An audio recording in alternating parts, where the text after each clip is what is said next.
Bismillahirrahmanirrahim. Assalamualaikum warahmatullahi wabarakatuh. Alhamdulillahi rabbil alamin. Alhamdulillahilladzi nazzala al-furqana ala 'abdihi liyakuna lil alamin nadhira. Asyhadu an la ilaha illallah wahdahu la syarika lah wa asyhadu anna Muhammadan 'abduhu wa rasuluhu al-mab'utsu bil haqqi basyiran wa nadhira wa da'iyan ila Allah bi idnihi wa sirajan munira. Allahumma salli ala sayyidina wa maulana Muhammadin wa ala alihi wa ashabihi wa man tabi'ahum bi ihsanin wa sallim tasliman katsira. Amma ba'd. Rabbi syrah li sadri wa yassir li amri wahlul 'uqdatam min lisani yafqahu qawli. Subhanaka la ilma lana illa ma 'allamtana innaka antal alimul hakim. Allahumma 'allimna ma yanfa'una wanfa'na bima 'allamtana wa zidna ilman ya rabbal alamin. Allahumma inna nas'aluka ilman nafi'an wa rizqan tayyiban wa amalan mutaqabbalan wa shifaan min kulli da'in wa saqamin. Allahumma inna na'udzubika min qalbin la yakhsha' wa min ilmin la yanfa' wa min nafsin la tashba' wa min da'watin la yustajabu laha. Amin ya rabbal alamin. Ma'asyiral muslimin, jamaah yang dimuliakan Allah Subhanahu wa taala. Alhamdulillah pagi hari ini kita bersyukur kepada Allah dikumpulkan di tempat ini dalam keadaan sehat walafiat, dalam keadaan dimudahkan melaksanakan sholat subuh berjamaah dan bisa mengikuti kajian insyaallah sampai dengan syuruk nanti.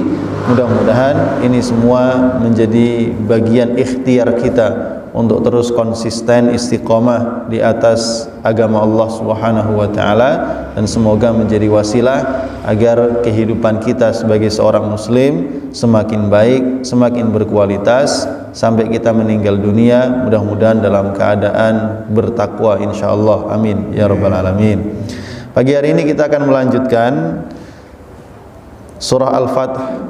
Kita akan bahas dua ayat terakhir, yaitu ayat 28 dan ayat ke-29, yaitu firman Allah Subhanahu wa taala, A'udzu billahi minasy syaithanir rajim. Bismillahirrahmanirrahim. Huwallazi arsala rasulahu bil huda wa dinil haqq liyudhhirahu 'alad dini kullihi wa kafa billahi syahida. Baik jamaah rahimakumullah. Jadi setelah kita membahas ayat-ayat sebelumnya yang menceritakan tentang kisah perjanjian Hudaybiyah, kemudian sampai janji-janji yang Allah berikan kepada Rasul tentang harta rampasan perang, tentang penaklukan Khaybar, dan beberapa janji lainnya, termasuk yang terakhir ayat 27, Allah Subhanahu wa taala membenarkan mimpi Rasulnya. Laqad sadaqallahu rasulahur ru'ya. Allah telah membenarkan mimpi nabinya, mimpi rasulnya, yaitu ketika beliau bermimpi melaksanakan ibadah umrah ke Masjidil Haram. Yang saat itu kemudian beliau sampaikan kepada para sahabatnya bahwa beliau ingin menunaikan umrah, meskipun pada akhirnya umrahnya di tahun tersebut gagal, tahun ke-6 Hijriah, sampai Umar protes, bukankah engkau telah menjanjikan kita akan melaksanakan umrah tahun ini? Kita akan melaksanakan umrah, seperti itu kalimatnya. Lalu Rasul mengatakan, betul, tapi saya tidak mengatakan itu akan terjadi tahun ini. Lalu yang terjadi bukan umrah, tapi perjanjian Hudaybiyah, yang diantara salah satu poin perjanjian itu bahwa di tahun tersebut kaum muslimin dilarang umrah, mereka harus kembali ke kota Madinah tetapi mereka boleh melakukannya pada tahun yang akan datang, tahun ke-7 Hijriyah. Maka Allah penuhi itu, Allah benarkan mimpinya. Rasul dan para sahabatnya benar-benar menunaikan umrah pada tahun berikutnya ke-7 Hijriyah. Makanya kalimatnya, laqad sadaqallahu rasulahur ru'ya bil haqq. Allah telah membenarkan mimpi Rasulnya dengan bilhaq, dengan kebenaran, dengan tepat. La tadkhulunnal masjidal haram, kamu pasti benar-benar akan masuk ke Masjidil Haram insyaallah, jika Allah menghendaki, aminin, dalam keadaan aman, muhalliqina ru'usakum, dengan mencukur gundul kepala-kepala kalian, wa muqassirin, atau memendekkannya, la takhafun, tanpa merasa takut terhadap siapapun. Fa'alima ma lam ta'lamu faja'ala min duni dzalika fathan qariba, maka sungguh Allah mengetahui apa yang tidak kalian ketahui, dan Allah menjadikan selain daripada itu adalah fathan qariba, kemenangan yang dekat. Kemenangan yang dekat itu adalah sebentar lagi Allah akan jadikan Mekah itu menjadi bagian dari negeri kaum muslimin setelah sekian lama dikuasai oleh orang musyrikin. Fathan qariba. Dan penaklukan kota Mekah itu terjadi pada tahun berikutnya, tahun ke-8 Hijriyah. Nah, tentu ini menjadi sebuah kabar gembira bagi Rasulullah dan para sahabatnya. Nah, jamaah rahimakumullah, kemudian di ayat yang ke-28 Allah Subhanahu wa taala ingin menjelaskan tentang hakikat dakwah Rasulullah sallallahu alaihi wasallam. Karenanya Allah berfirman, huwallazi arsala rasulahu bil huda wa dinil haq. Huwa, dan dialah Allah, alladzi zat, arsala, yang mengutus, yang telah mengutus, rasulahu, rasulnya, bil huda, dengan petunjuk, wa dinil haqqi, dan dengan agama yang benar. Allah utus nabinya, Allah utus rasulnya dengan membawa bukti yang jelas, dengan membawa dalil yang sangat kuat, dengan membawa burhan, ya, burhan yaitu hujjah, burhan yaitu sebuah alasan yang sangat tepat, yang sangat kuat, tidak dilemahkan oleh suatu apapun. Wa dinil haqqi, dan membawa agama yang benar. Agama benar adalah agama Islam. Innad dina indallahil Islam. Islam itu di sana ada hukum-hukum, ada syariat, ada adab, ada akhlak.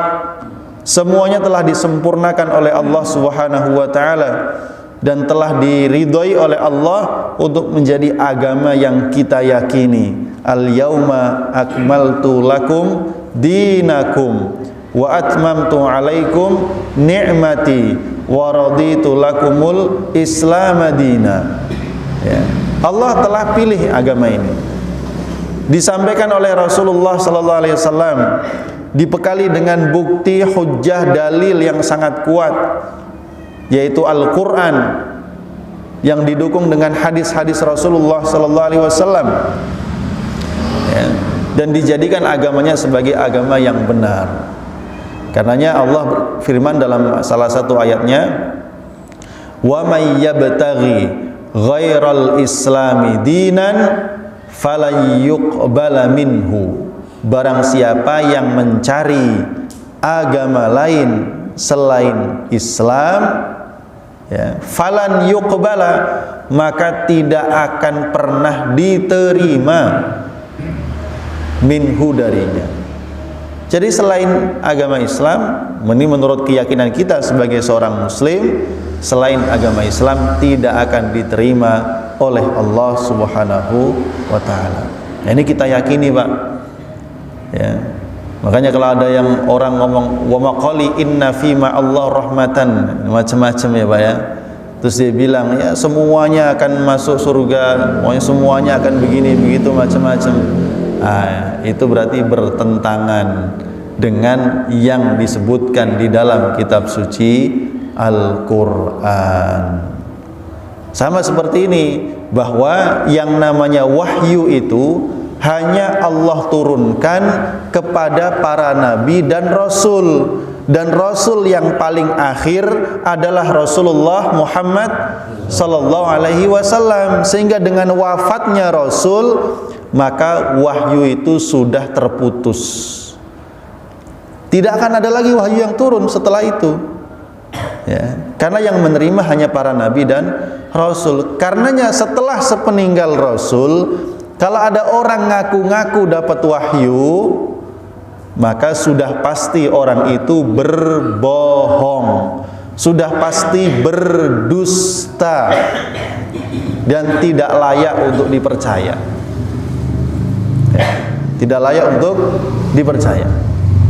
Nah, kenapa? Ya gini, huwallazi arsala rasulahu bil huda wa dinil haq. Allah sudah mengutus rasulnya itu dengan petunjuk, dengan bukti, dengan hujjah yang kuat, yang siapapun memahaminya, dia tidak akan menimbulkan rasa ragu dalam hatinya, pasti yakin. Wa dinil haq, dan dibekali agama yang benar. Kalau dalam penafsiran Ibnu Katsir, bil huda wa dinil haq ini diterjemahkan atau ditafsirkan dengan bil ilmin nafi' wal amalis salih. Nabi itu, Rasul itu dibekali oleh Allah dengan ilmu an-nafi, ilmu yang bermanfaat, wal amal as-salih, dan amal yang saleh. Berarti orang itu kalau dia menjadi muslim, maka dua hal ini mesti ada dalam dirinya. Yang pertama, dia punya ilmu, dan ilmunya insyaallah bermanfaat. Yang kedua, ilmu itu akan mendorongnya melakukan amal saleh. Ya. Fa inna syari'ata tashtamilu ala syai'aini, karena syariat Islam itu mencakup dua hal, ilmun wa amal. Mencakup ilmu, mencakup amal. Tidak bisa dipilih salah satunya. Saya mau ilmunya aja lah, ngamalnya ntar aja. Tidak bisa. Atau saya mau beramal aja, kalau suruh belajar udah susah. Tidak bisa, Pak. Ya. Islam itu ilmu dan amal harus beriringan. Kalau ada orang berilmu tapi tidak mau beramal, ilmunya tidak ada gunanya, tidak membuahkan hasil, tidak memberikan pahala. Ya. Begitu pula apalagi ada orang pengen beramal tapi tidak mau dilandasi dengan ilmu, maka amalnya itu mesti lebih banyak yang rusak daripada yang benar. Ya. Sangat masyhur perkataan dari Umar bin Abdul Aziz, barang siapa yang mengerjakan sesuatu tanpa ilmu, maka yang akan dia rusak jauh lebih banyak daripada yang ia perbaiki. Ya, apapun itu, ya, apapun itu. Nah, karena syariat Islam itu mencakup ilmu dan amal, ya, maka dia yang dimaksud adalah al-ilmu syar'i as-sahih, yaitu ilmu syar'i yang benar, wal amal asy-syar'i al-maqbul, dan amal syar'i yang diterima.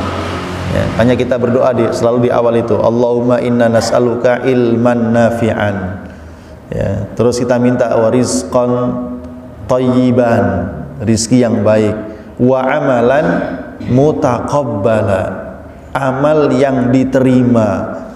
Ya, kita pengen amal yang diterima, karena kalau kita capek beramal tapi nggak diterima, Pak, rugi kita. Sudah lelah, capek, haus, dahaga, ya, keluar ongkos haji jauh-jauh ke Mekah, ternyata nggak diterima, rugi kita. Ya. Jadi inilah yang disebutkan oleh Allah Subhanahu wa taala, arsala rasulahu bil huda wa dinil haq liyudhhirahu 'ala dini kulli. Allah bekali nabinya dengan dua hal tadi itu, liyudhhirahu, supaya Allah memenangkan agamanya, supaya Allah memenangkan rasulnya, 'ala dini kullihi, di atas semua agama-agama, 'ala ahli jami'il adyan min sairi ahlil ardi, supaya agama Islam ini dimenangkan oleh Allah, ditinggikan oleh Allah di atas semua agama-agama yang ada di muka bumi, baik yang diyakini oleh orang Arab ataupun orang selain Arab. Ya. Jadi makanya ada semboyan al-Islamu ya'lu wala yu'la alai. Islam itu ya'lu, tinggi, wala yu'la alaih, dan tidak ada yang bisa lebih tinggi dari Islam, tidak ada. Nah, itu keyakinan kita, Pak. Karena umat Islam itu harus jadi umat yang paling percaya diri. Kenapa? Karena kebenaran agamanya ini telah mendapatkan pengesahan dan ridho dari Allah Subhanahu wa ta'ala. Bahkan Allah dengan jelas tadi kita sampaikan, kalau ada yang mencari selain daripada Islam, maka tidak akan diterima oleh Allah Subhanahu wa ta'ala. Innad dina indallahil Islam. Sesungguhnya agama yang diterima oleh Allah cuman Islam. Ya, cuman Islam. Gitu.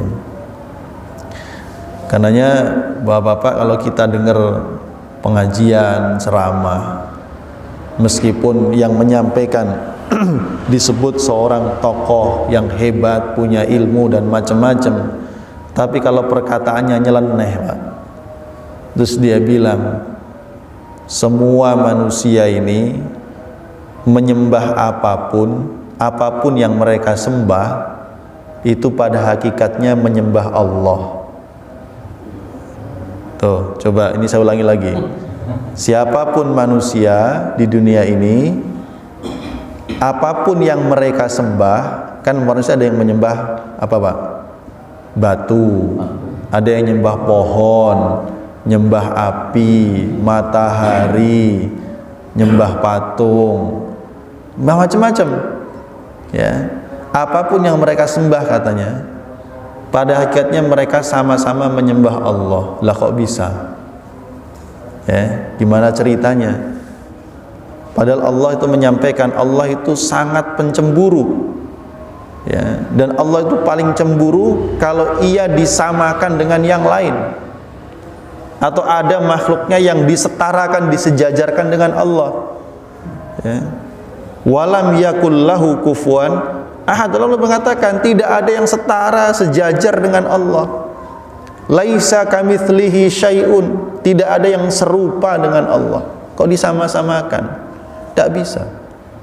Ya, jadi apapun yang disebut, kalau kalimatnya seperti itu, ini kalimatnya salah, tidak tepat. Kalau begitu, apa bedanya kita dengan yang lain? Ya, mereka rukuk sujud di depan batu, sementara kita rukuk sujud hanya untuk Allah. Ya. Kita sholat 5 waktu, kita berpuasa di bulan Ramadan, bahkan kita tambah dengan yang sunnah. Kita jauh-jauh berangkat ke Mekah melaksanakan ibadah haji, ya, itu disamakan dengan yang lain. Nah, ini tentu kalimat yang tidak tepat kalau disampaikan bahwa semua yang disembah selain Allah pada hakikatnya sama-sama menyembah Allah. Tidak bisa. Ya. Jadi Allah hanya mengakui satu agama, yaitu Islam, sebagaimana para nabi dan rasul sebelum Rasulullah sallallahu alaihi wasallam semuanya juga muslim. Semuanya juga muslim. Ya. Misinya satu, mengajak umat manusia supaya menyembah hanya kepada Allah, bukan kepada yang lain. Itu namanya muslim, berserah diri hanya kepada Allah. Ya, meskipun syariatnya yang berbeda-beda, tapi hakikat agama dan keyakinannya adalah satu. Ya. Wa kafa billahi syahida, dan cukuplah Allah syahida sebagai saksi. Maksudnya adalah sebagai penolong bagi Rasul dan bagi agamanya. Karenanya ini sudah menjadi janji Allah bahwa Allah itu pasti memenangkan agamanya, Pak. Jadi janji menangnya itu sudah pasti. Sebagaimana sejak Rasul pertama kali berdakwah di kota Mekah, Rasul sudah diberitahu oleh Allah kelak Islam ini yang menang. agama ini yang pasti menang. Segala macam kebatilan, kemusyrikan itu akan musnah, ya, tersingkir dengan Islam, itu pasti, ya. Kalau sudah pasti, ngapain Rasul capek-capek berdakwah, berjuang, berkorban, harus banyak perjatuhan korban jiwa dari kalangan para sahabat, sampai mereka harus rela terusir dari kampung halamannya di kota Mekah pindah ke Madinah, sampai mereka harus banyak berkorban dengan mengeluarkan hartanya. Kalau sudah pasti menang, ngapain capek-capek? Kenapa Pak, kira-kira Pak? Ya, kenapa kira-kira? Kan sudah dijanjiin sama Allah, agama ini bakalan menang. Ya udah dah, santai aja, udah pasti menang. Apa begitu? Ya, kan tentu tidak. Yang dimaksudkan adalah karena agama ini sudah pasti menang, ya, sebenarnya nggak butuh kalian untuk berjuang, kan gitu. Terus kenapa kita berjuang? Perjuangan itu akan menjadi nilai bagi setiap pejuang yang mengikutinya, bahwa siapapun yang berjuang di jalan Allah, maka dia akan mendapatkan pahala atas perjuangannya, kan begitu. Ya. Yang ikut andil dalam perjuangan punya saham kebaikan, saham perjuangan, sehingga kelak saham itu yang akan diberikan oleh Allah balasan berupa pahala dan berupa surga. Ya. Liyudhhirahu 'alad dini kullih. Nah juga pertanyaannya, apakah ayat ini, janji kemenangan ini hanya berlaku di masa Rasul, ataukah juga berlaku seterusnya sampai dengan akhir zaman? Ya. Nah tentu kita meyakini bahwa ayat ini berlaku sampai akhir zaman. Rasul sudah mendapatkan kemenangan di masanya. Setelah 23 tahun, Mekah akhirnya tunduk takluk di bawah kaum muslimin tahun ke-8 Hijriah. Berarti setelah sekitar 21 tahun. Ya. Apakah Rasul berhenti? Tidak. Karena kalimatnya liyudhhirahu 'alad dini kulli, supaya Islam ini menang di atas semua agama. Maka Rasul sebelum wafat itu sudah membuat satu pasukan, ya, lalu menunjuk Usamah bin Zaid yang usianya 17 tahun untuk menjadi pemimpin pasukan ini yang akan diberangkatkan menuju Romawi, Pak. Yang saat itu kekuasaannya paling ada di Syam, di Palestina, ya, ibu kotanya. Ada lagi di Konstantinopel, di Turki. Ya, Rasul membuat misi baru. Kenapa? Karena misinya liyudhhirahu 'alad dini kulli. Saat penaklukan kota Mekah, Islam itu baru tersebar ke seluruh jazirah Arab, baru di jazirah Arab saja, ya. Belum sampai ke luar jazirah Arab. Maka Rasul bikin misi itu. Meskipun Rasul kemudian tidak sampai usianya untuk mendapati kemenangan demi kemenangan itu, beliau wafat di tahun ke-10 Hijriah, tapi misi ini dilanjutkan oleh sahabat-sahabat Rasulullah Sallallahu Alaihi Wasallam. Itu menandakan ini liyudhhirahu 'alad dini kullih ini masih berlaku terus, ya. Zaman Abu Bakar As-Siddiq, Abu Bakar sibuk mengurusi orang-orang murtad dan para pembangkang yang tidak mau bayar zakat, ya, sampai beliau wafat setelah 2 tahun lebih sekian menjadi khalifah. Dilanjutkan oleh Umar bin Khattab. Umar bin Khattab kemudian melanjutkan perjuangan Abu Bakar sampai wilayah penaklukan Islam itu begitu luas. Romawi takluk, Persia takluk, ya, Palestina jatuh di tangan kaum muslimin. Lanjut lagi di masa berikutnya, ya, di masa Utsman sama, ya. Umar berkuasa 12 tahun, ini paling lama daripada yang lain. Utsman 8 tahun, ya, Ali 4 tahun, tapi dengan menyelesaikan fitnah di antara sesama kaum muslimin. Nanti meluas lagi mulai zaman Muawiyah bin Abi Sufyan, terus sampai Islam itu sampai ke bumi Eropa. Sehingga benar yang disampaikan oleh Allah Subhanahu wa taala, liyudhhirahu 'alad dini kulli. Islam ini akhirnya menjadi agama itu yang lebih tinggi daripada yang lain. Diyakini, dipercaya, dicintai oleh umat manusia. Ya. Meskipun kemudian Allah berikan ujian kepada umat ini dengan beberapa kali, ya, contoh misalkan perang salib, bukan puluhan tahun juga tuh, ratusan tahun perang salib itu, ya. Termasuk juga hari ini, ya. Kenapa hari ini? Ya, setelah jatuhnya khilafah Utsmaniyah di Turki, ya, umat Islam ini seperti ayam kehilangan induknya. Jumlahnya mungkin banyak, tersebar di mana-mana, tapi tidak ditakuti oleh siapapun. Ya, tidak ditakuti oleh siapapun. Ibaratnya itu kalau macan tuh masih anak macan gitu, nggak ditakuti. Ya. Banyak jumlahnya, tapi tidak ditakuti. Nah, kita dalam proses menuju kepada persatuan umat, kebangkitan umat, ya, itu diantaranya adalah semangat kita dalam kembali untuk menghidupkan ajaran Islam di dalam kehidupan kita ini. Baik, ma'asyiral muslimin jamaah rahimakumullah. Pada akhirnya wa kafa billahi syahida, Allah yang akan memenangkan agamanya, adapun mereka yang berjuang akan mendapatkan pahala sesuai dengan perjuangannya.